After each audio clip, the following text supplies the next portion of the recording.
All right, today we're pulling back the curtain on the internet. We're going to uncover the hidden architecture. The complex rules and invisible structures that power pretty much our entire digital world.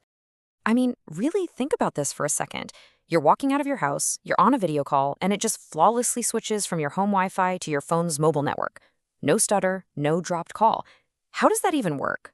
Well, it's definitely not magic. The real answer is this incredibly elegant, layered system of rules, we call them protocols, and service models that coordinate everything behind the scenes. And that's exactly what we're going to break down right now.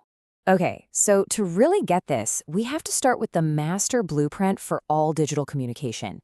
It's called the OSI model, and it is the foundation for how every single piece of data gets from point A to point B. This entire super complex process is actually broken down into 7 distinct layers. Now, each layer has a very specific job to do, and here's the clever part. It only talks to the layers directly above and below it. That separation, that's the secret sauce that makes the whole system work. Now, don't worry, we're not going to memorize all 7 of these. Let's just focus on a few key ones.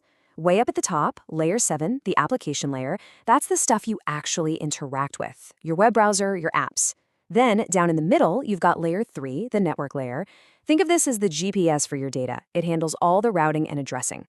And then all the way at the bottom, layer 1, that's the actual physical hardware, the fiber optic cables, the radio waves that are transmitting all the ones and zeros. But here's the thing you really got to get. While the model itself is pretty stable, the protocols inside each layer are constantly evolving. And the biggest evolution we're seeing right now, it's all about speed and making communication way more resilient. And this slide right here shows you exactly what I'm talking about. See, the old way, using a protocol called TCP, it was reliable, sure, but it was slow to start. It needed all these back and forth handshakes just to get going.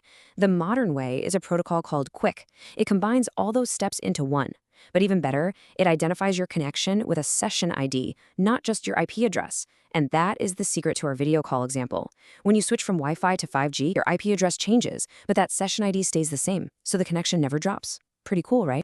So those are the new rules of the road, and that improved speed and reliability is exactly what makes modern cloud services work so well. But what is the cloud, really?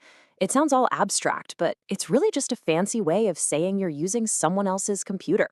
The interesting part is how you can rent space. Let's start at the most fundamental level, IaaS, or Infrastructure as a Service. The best analogy here is renting an empty building. You get the raw server space, the storage, the networking, but that's it. You're responsible for everything else, installing the operating system, managing security patches, setting up the database. You get total control, but you also have all the responsibility. Now, if we go one level up from that, we get Paas, or a platform as a service. This is kind of like renting a furnished office. The provider takes care of the building, the hardware, the operating system, all that underlying plumbing. All you have to do is bring your application code and deploy it. It lets developers just focus on what they do best, building their software. And finally, we get to SaaS, Software as a Service. And this is the one we all use every single day. This is like renting the finished product. Think about Microsoft 365 or Slack. You just sign up and you start using it. The provider manages literally everything, from the hardware all the way up to the software itself. And now, there is a new player on the block, AI as a service. This is the really high-tech upgrade. Instead of spending a fortune and tons of time building your own complex AI models, you can now just plug into a powerful API.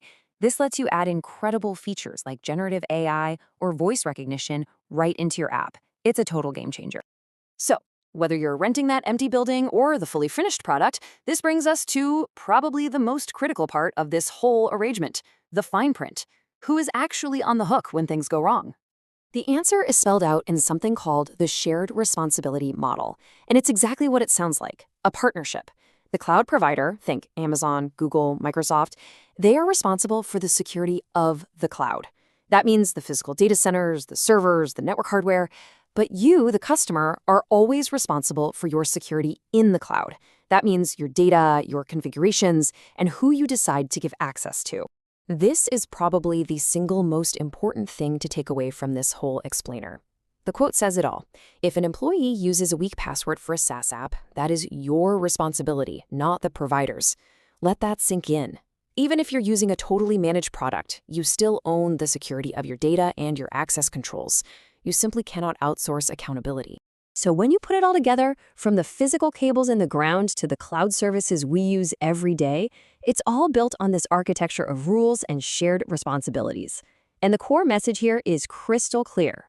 No matter how much you delegate to a provider, security and accountability for your data ultimately start and end with you. Which really leaves us with one final, crucial question. Now that you understand the blueprint of the internet and the cloud, what's your strategy to secure your part of it?